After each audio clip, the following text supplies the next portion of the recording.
감사합니다. 늘 감사하고 살아도 다할 수 없는 하나님의 사랑을 기억합니다.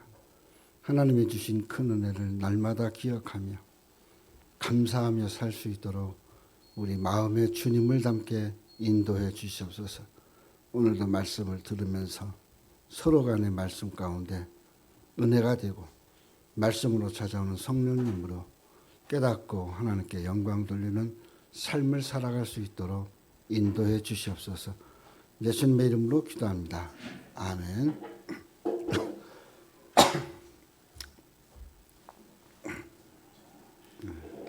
그냥 애도 울어도 괜찮으니까 냉장고도 울어도 가만 내비둬요. 괜히 거기 신경 쓰다가 다른 것들을 못해. 우리나라 그 고사성어에 보면 그냥 내비둬요. 울든지 말든지. 우리나라 고사성어에 보면 우이공산이라는 게 있어요. 우이공산. 어리석을 우, 그 다음에 공변될 공, 그 다음에 옳은 이, 뭐 이렇게 해갖고 우이공신 그것이 있어요. 이 우이공신은 어리석은 사람이 산을 옮긴다라는 뜻이에요. 어리석은 사람이 산을 옮긴다. 또 쉬지 않고 행하면 소기의 목적을 또 성취한다. 뭐 이런 뜻이 우이공신이에요. 우이공신. 어떻게 보면 지지난주에 제가 설교했던 산이 바다에 빠진다는 것과 같은 의미가 있어요. 그래서 제가 이걸 한 번 더 얘기합니다. 지지난주에 그 설교한 대로 산이 바다에 빠지는 방법은 두 가지더라고요. 하나는 정말 산이 뽑혀서 바다로 들어가든가 아니면 바다에서 길이 열려서 물이 들어와서 이 산을 덮든가.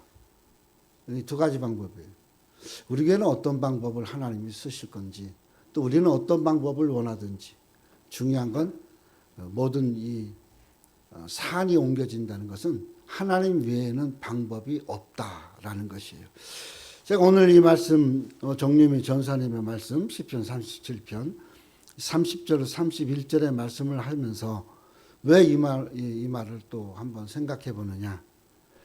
우리 마음속에 무엇을 담았느냐에 따라서 우리의 삶이 달라지고 생활이 달라지는데 여기 보면 지혜, 혀, 이 모든 것들이 하나님으로 시작돼야 된다는 것이에요. 하나님이 마음에 담겨져 있어야 된다는 것이고 또 우리 마음에 하나님의 법이 있다면 우리의 걸음이 실족한 대로 가지 않는다.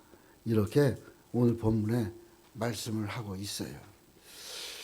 오늘 이 마음에 하나님을 둡시다라는 이 말씀을 생각하면서 우리는 이적지 우리의 마음에 무엇을 담았는지 또 우리는 무엇이 우리 삶에 가장 중요한지 이것을 생각해 볼 수 있어야 된다는 겁니다. 30절에 의인의 입은 지혜를 말하고 그랬어요. 여기서 얘기하는 의인은 하나님의 사람, 하나님을 인정하는 사람, 하나님이 인정해 주는 사람이 의인입니다. 내가 잘나고 내가 바른 길을 해서 의인이 아니라 하나님이 인정해 줘서 의인이고 또 하나님 때문에 내가 의인의 길을 간다고 믿는 사람이 의인이라는 거죠. 이 의인은 지혜를 말한다 그랬어요. 말하는 것이 항상 지혜를 말한다는 거죠. 사람이 살아가면서 남에게 속상하기도 하고 남에게 가시돋는 이야기도 하고 남에게 화도 잘 내고 그 모든 것들이 어디서 와요? 지혜에서 와요. 지혜. 지혜로운 사람은 남을 설득도 하고 남을 또 위로도 해주고 남의 마음을 알아주기도 해요. 지혜가 없는 사람은 던지는 말마다 송곳이 돼서 날아가요. 그러니까 오늘 우리가 우리의 살아가는 삶 속에서 의인과 악인의 이 차이가 뭘까? 시편은 계속 의인과 악인을 이게 비교하면서 의인의 길 또 악인의 길을 이야기하면서 악인의 길에는 심판이 있고 의인의 길은 하나님의 복이 있다고 이야기하는데 그 모든 것들이 하나님이 주신 지혜 속에서 담겨져 있다라는 거죠. 선한 사람은 선한 말을 합니다. 악한 사람은 악한 말을 하게 돼 있어요. 그 악함은 가슴을 도려내고 또 막 이 상처에다가 소금을 뿌리는 것 같은 그런 속상함과 억울함을 일으키기도 해요. 그러므로 하나님의 사람이라면 하나님이 나 인정해서 하나님을 믿고 하나님의 자녀로 사는 사람이라면 적어도 그 입이 지혜로워야 된다라는 것이에요. 또 그 혀는 공의에 이르며 그렇게 하고 있어요. 혀는 말하는 말의 주체가 되는 거죠. 말이 혀를 통해서 나갑니다. 지혜를 가지고 입에 담으면 그것이 공의의 말로 나온다라는 거죠. 그 혀가 공의를 옹호하고 또 이렇게 공의로운 말을 하고 공의롭게 판결을 하는 것은 뭐냐? 그 마음에 정직함이 있어야 된다는 겁니다. 의인은 하나님의 심판이 있는 것이 아니라 악인에게 심판이 있음을 예언하고 또 의인의 삶 속에서 항상 하나님으로 구원받고 복된 삶을 살아간다는 것을 증거할 수 있어야 돼요. 하나님의 존재, 하나님의 살아계심, 하나님이 책임지심, 하나님이 능력을 행하심, 이 모든 것들을 인정하고 그것이 정확하게 다른 사람들에게 표현될 수 있게 하는 것. 이것이 바로 공의를 말하는 겁니다. 혀는 중요합니다. 그래서 잠언에는 뭐라 그랬죠?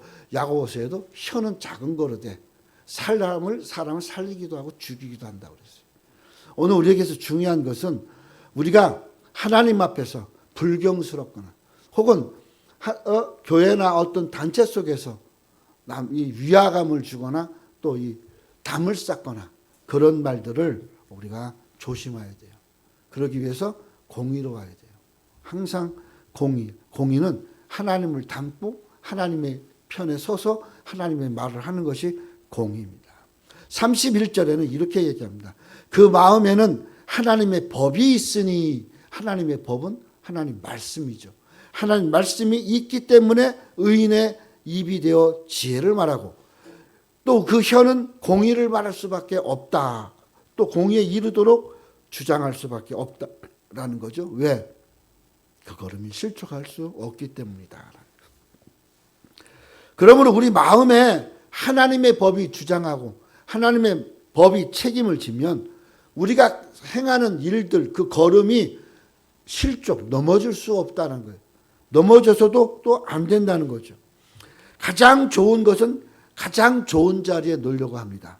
또 가장 좋은 것은 내가 가장 아끼는 것으로 갖고 싶어 합니다. 내게 있어서 가장 좋은 것이 뭘까? 내가 정말 가장 좋아하는 것이 뭘까?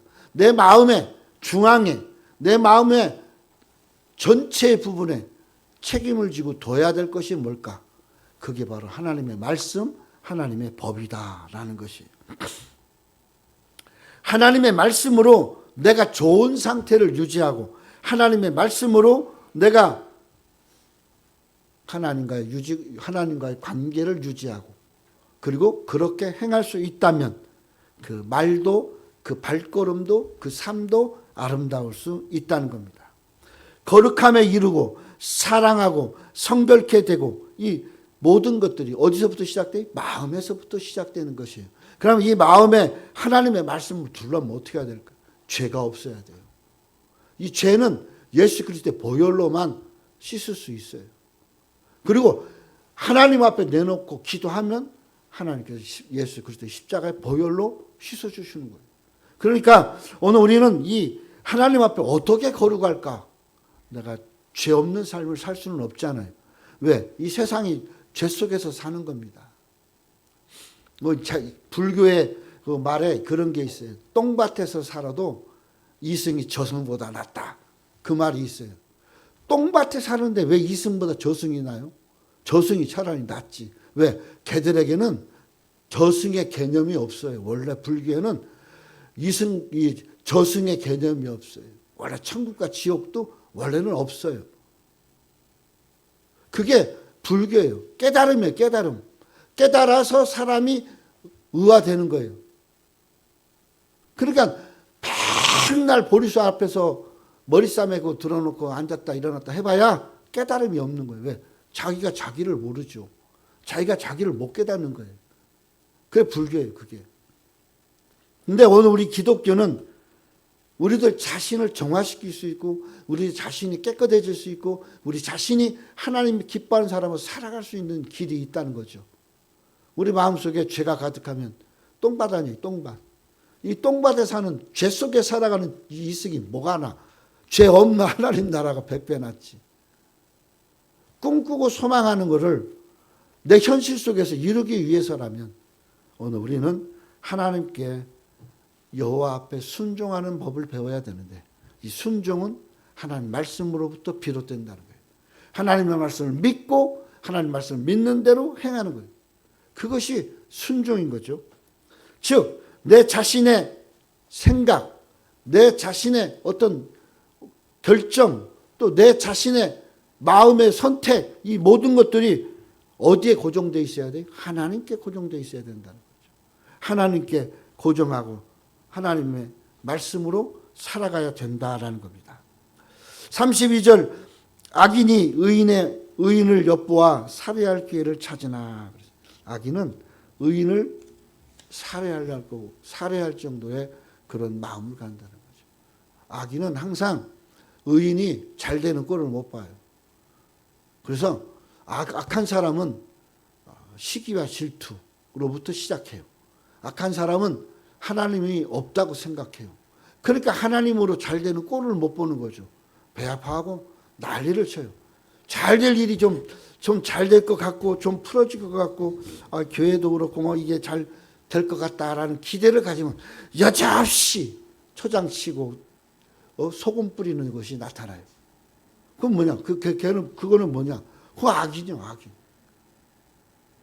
벌써 우리 한 달 이제 한 달이 지났어요. 새해가 맞아. 이 한 달 동안 여기 쓸데없이 왔다 간 사람 얼마나 많아요. 쓸데없이 와가지고 괜히 마음에 속상함 일으키고 또 하나님 없이 하나님의 전에 와가지고 주의 종들을 함부로 하고 그런 일들은 악한 사람 외에는 할 수가 없어요. 그러므로 우리 예수님 당시에 예수님도 잡아 죽일 기회를 엄청 찾잖아요. 누가? 악한 자들이. 그래서 늘 예수님이 잡혀가면 나서는 이 제자들은 골방에서 따로 숨어서 그렇게 지나잖아요. 예수님 부활하실 때까지. 계란이 타인의 손, 사람의 손길에 의해서 깨져버리면 후라이가 돼요. 근데 어미닭이 품어서 이 계란이 깨지면 뭐가 나와요? 병아리가 나와요. 똑같은 계란이에요. 똑같은 하나님의 말씀이에요. 누가 품느냐에 따라서 그거는 생명을 살리고 또 생명을 일으키는 그런 병아리가 될 수 있지만 그냥 먹어 치워버리는 후라이도 될 수 있다는 사실. 아니 후라이팬에 올랐으니까 그것도 후라이지. 후라이팬이 아니면 버려야 돼요. 우리 마음에 우리는 어떤 마음을 두고 있느냐. 내 마음은 어디서부터 생각을 가져야 되느냐. 그래서 다윗은 시편 37편 1절에 이렇게 얘기해요. 행악하는 자를 인하여 불평하지 말며 불의를 행하는 자를 투기하지 마라. 행악하는 자, 나쁜 짓을 저지르고 사는 자로 인하여 그것이 나한테 피해가 오니까 내가 그를 보고 투덜거리거나 불평할 이유도 없다라는 거예요. 또 불의를 행하면서 잘 되는 꼴을 보면서 시기 질투도 할 필요 없다라는 거예요. 그렇게 시기 질투하다 나도 불행한 자가 될 수 있기 때문에 그래요. 마음에 시기나 질투가 있다면 그거는 실족하게 되는 계기가 됩니다. 작은 교회가 큰 교회를 향하여, 가난한 자가 부유한 자를 향하여, 무지한 자가 지혜로운 자를 향하여, 지혜로운 자가 무지한 자를 향해서 또 큰 교회가 작은 교회를 향하여서 부러워하는 건 없어요. 작은 교회가 큰 교회를 부러워하는 거고 돈 많은 자를 돈 없는 자가 부러워하는 거죠. 그러면서 뭐가 생겨요? 시기가 생기고 질투가 생기는 거예요.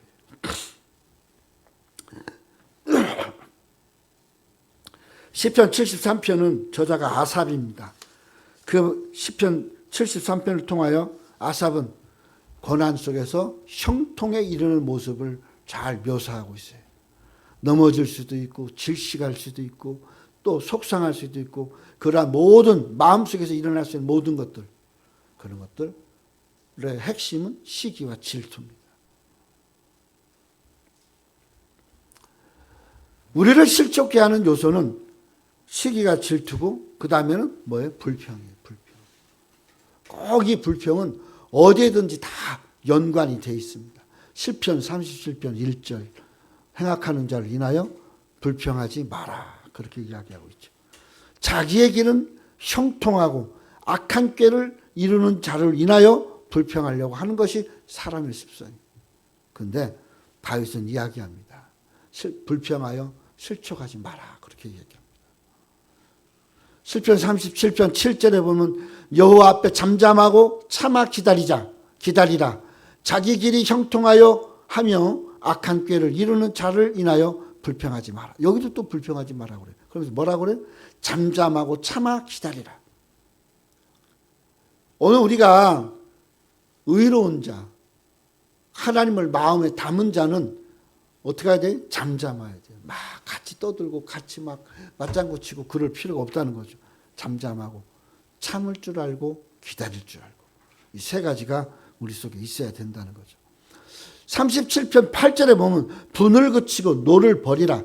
불평하여 말라. 행악에 치우칠 뿐이다 그랬어요. 불평은 행악한 자에게로 가는 지름길이에요. 그러니까 믿음의 사람, 우리 마음속에 하나님을 담은 사람은 화를 버리고 그 다음에 불평하지 마라. 어디든지 이 불평은 모든 것들이 불쏘시개가 돼요. 그러므로 우리는 불평할 필요가 없어요.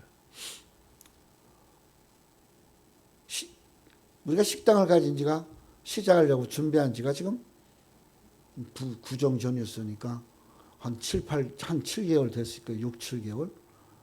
그런데 아직도 개업을 못하고 있어요. 뭐 추위도 있고 뭐 여러 가지도 있겠지만 가장 중요한 것이 영업 허가가 너무 늦게 나온다는 거예요.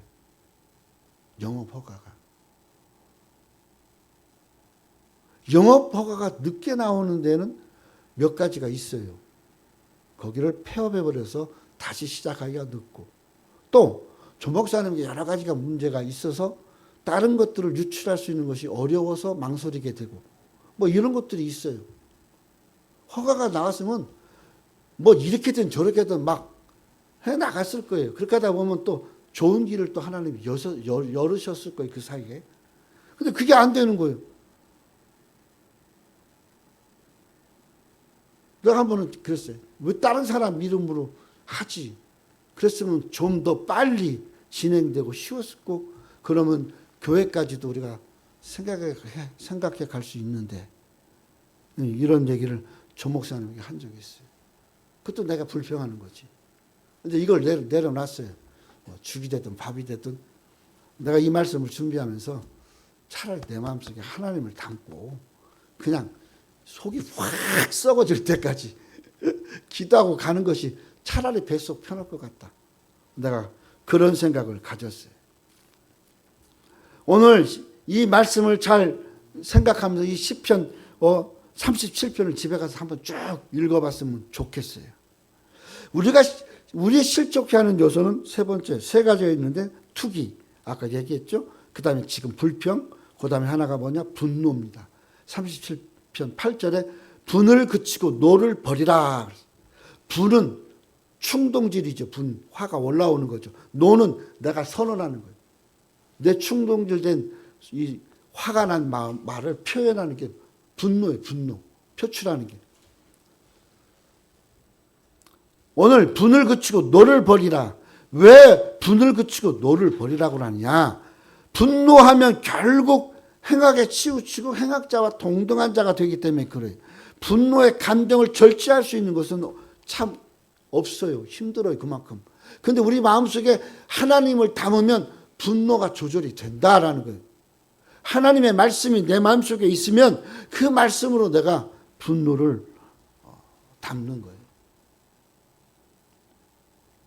옛날 텔레비에 그런 적이 있어요. 90세가 넘은 할아버지가 인터뷰를 하는데 이 PD가 얘기를 물어요.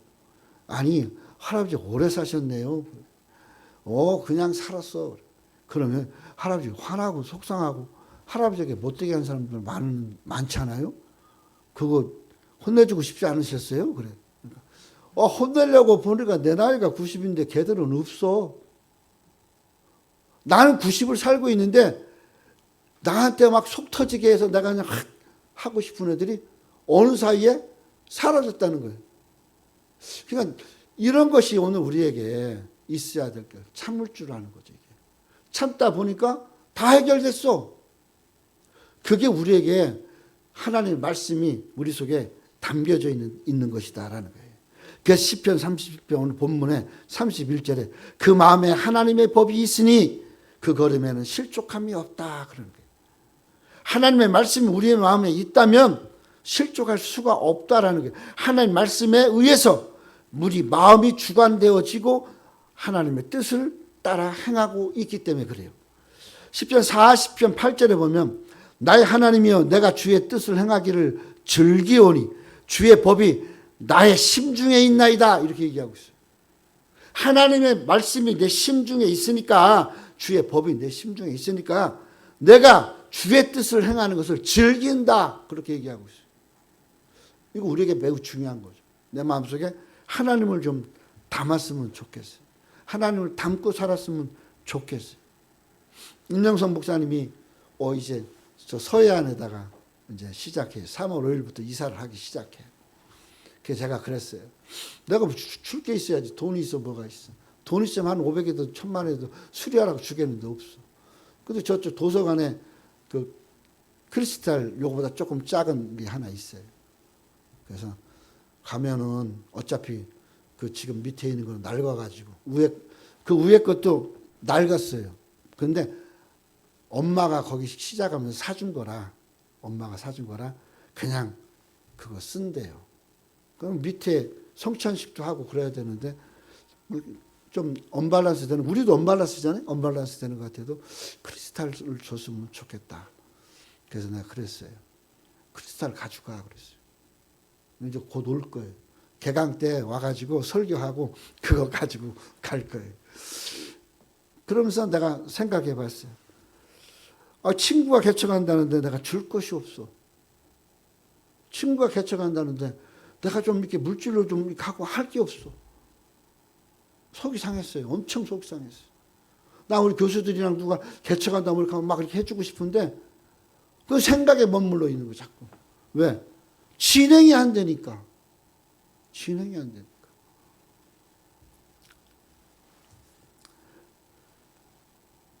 살아가면서 가장 중요한 건 내 마음에 주장하는 자가 누구냐는 것이고 내 마음의 주관이 누구냐는 것이고 내 마음에 담고 있는 것이 누구냐라는 것이에요. 컵에다가 커피를 담으면 커피를 마시고 주스를 담으면 주스를 먹어요. 주스를 담아놓고 커피 찾으면 그 컵에서는 못 먹어요. 내 마음에 하나님을 담으면 다른 게 들어올 새가 없어요. 하나님을 담고 하나님을 가득 담아서 내게서 나오는 것이 하나님의 뜻이고 하나님을 믿는 믿음이어야 돼요. 그래야 여러분과 제가 살아가는데 힘들지 않고 지혜롭게 대처할 수 있고 믿음으로 견딜 수 있고 참을 수 있다라는 거예요. 시편 37편 3절에 보면 이렇게 얘기합니다. 여호와를 의뢰하여 선을 행하라. 땅에 거하여 그의 성실로 식물을 삼아라. 하나님을 의뢰하고 선하게 살고 내 선의 중심은 하나님이죠. 이 땅에 거하는 동안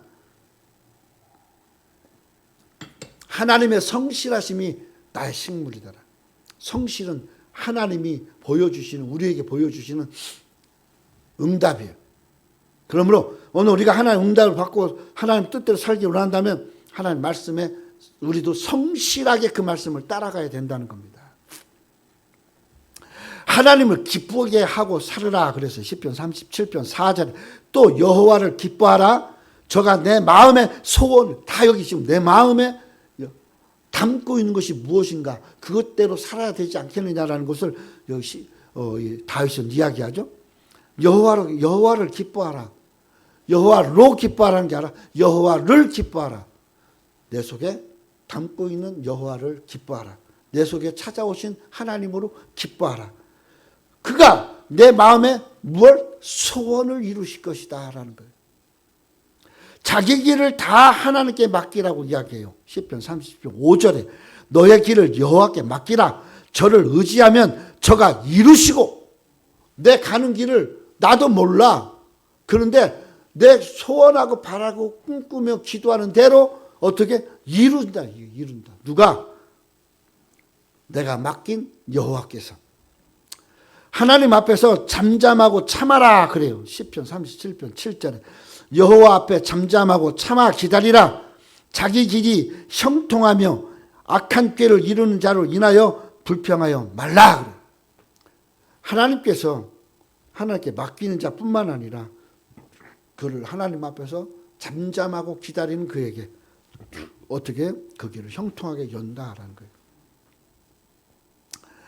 하나님으로 기대하며 살아야 됩니다. 30편 9절 대저 행악하는 자는 끊어지는 것이나 여호와를 기대하는 자는 땅을 차지하리라. 하나님 앞에 기대를 둔다는 게 뭐예요? 하나님께 소망을 주는 거예요. 하나님으로 꿈을 꾸는 거예요. 하나님이 이루심을 내가 소원하는 거예요. 그게 어떻게 돼요? 이 땅을 차지하는, 여호와를 기대하는 자는 이 땅을 차지한다. 그렇게 얘기하거든요. 또 하나님으로 말미암아 이 땅을 차지하니까 뭐가 없어요? 나를 힘들게 하는 행악자가 끊어지는 거예요. 다 끊어지는 거예요. 사람은 실수합니다. 모든 사람이 의식적으로 잘못하고 무의식적으로 잘못하고, 그리고 그렇게 살아가는 게 현실의 사실. 그런데 우리 속에서 그리스도가 들어와 있다면 믿음의 사람들은 끝까지 하나님께 무엇을 해야 할지, 어떤 것을 선택해야 할지 항상 물으면서 살기 때문에 주변과도 잘 소통하고 하나님 앞에는 순종하는 길로 간다라는 거예요. 목사님도 사람이기 때문에 자기 자신의 마음과 생각이 때로는 다를 때가 있어요. 목사님도 사람이기 때문에 자신의 짧은 경험을 중요하게 생각하고 가려고 하는 경향도 있어요. 그런데 항상 우리 스스로가 항상 하나님 앞에서 내가 잘못 선택하고 있는가? 내가 잘못되게 이 길이 벗어나고 있는가?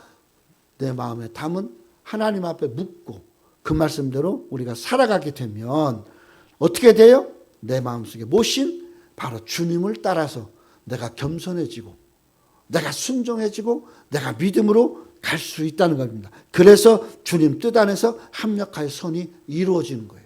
그러므로 오늘 우리들은 우리 각자의 삶을 돌아보면서 어떻게 살 것인가 그걸 생각하고 이제 말씀을 마칠게요. 우리가 어떻게 살 거냐? 하나님의 교훈과 성경으로 살아야 됩니다. 하나님의 교훈과 성경. 하나님의 교훈이 성경이고 성경이 하나님의 교훈인 거예요. 두 번의 강조를 하고 있는 거죠. 우리 스스로 한번 물어봅시다.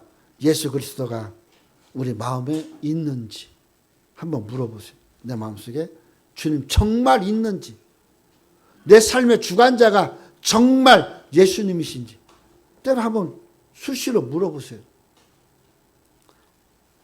그리고 내가 정말 하나님 말씀을 믿고 살겠다고 고백을 하고 살고 있는지 우리는 때로는 물어볼 필요가 있어야 됩니다. 그것이 어떻게 보면 또 다른 하나의 묵상입니다. 묵상. 마태복음 16장 24절로 25절에 이에 예수께서 제자들에게 이르시되 누구든지 나를 따라오려거든 자기를 부인하고 자기 십자가를 지고 나를 따를 것이니라. 누구든지 제 목숨을 구원하고자 하면 잃을 것이요 누구든지 나를 위하여 제 목숨을 잃으면 찾으리라. 세상을 살아가면서 우선순위가 어떻게 되었고 또 누구를 앞세우고 있고 누가 의지가 되어서 내가 따라가고 있는가를 잘 표현하고 있죠. 오늘 우리가 살아가면서 우리는 예수님 한 분만 있으면 돼요. 하나님의 말씀 자체가 예수님이시잖아요. 예수님 한 분 있으면 다 됩니다. 어렵고 힘든 환경, 넘지 못할 어려움 없어요. 예수 안에서는. 그런데 우리는 보이지 않는 예수님이기 때문에, 보이지 않는 하나님이기 때문에, 보이지 않는 성령님이기 때문에 불어오는 바람, 불어오는 고난, 불어오는 고통에 이기지 못하고 넘어진다는 사실이에요. 그런데 뿌리가 깊으면 절대 넘어지지 않습니다. 고든 나무는 부러져도 갈 때는 뽑히기 전에는 절대 부러지지 않아요. 오늘 우리는 하나님 안에서 뿌리를 깊이 내리고 우리들 스스로가 성령님에 의해서 믿음으로 살 수 있고 또 우리가 영접한 주님을 의지하면서 그 말씀대로 순종하고 살아야 된다라는 것이, 그것이 우리 자신을 하나님 한 분께 온전히 맡기는 것이다. 그러므로 우리 마음에 그리스도를 모시고 오직 예수 그리스도 한 분을 의지하는 그 사람만이 모든 위치와 장소 어떤 현장에서든지 참된 승리를 갖게 되는데, 그건 그가 그 마음에 하나님을 담고 있기 때문이다라는, 그 말씀을 순종하기 때문이다라는 것을 기억하시고, 우리 정림의 전사님도 마찬가지고 우리 교회도 마찬가지고 우리 모두가 마음에 하나님을 담고 살아가는 오늘 한 해가 되시기를 간절히 기도합니다. 기도하겠어요. 하나님 아버지 감사합니다. 어떻게 살 것인가? 어떻게 극복하고 살 것인가? 우리 마음속에 하나님을 모시면 됩니다. 하나님의 말씀이 우리 속에 있으면 그 말씀을 믿는 대로 이루어짐을 말씀하고 있습니다. 다윗은 그렇게 살았고 그렇게 성취를 했습니다. 오늘 우리가 마음에 하나님을 두고 하나님 기쁘신 뜻대로 살아가는 우리 성도들이 되게 인도해 주시옵소서. 예수님의 이름으로 기도합니다. 아멘.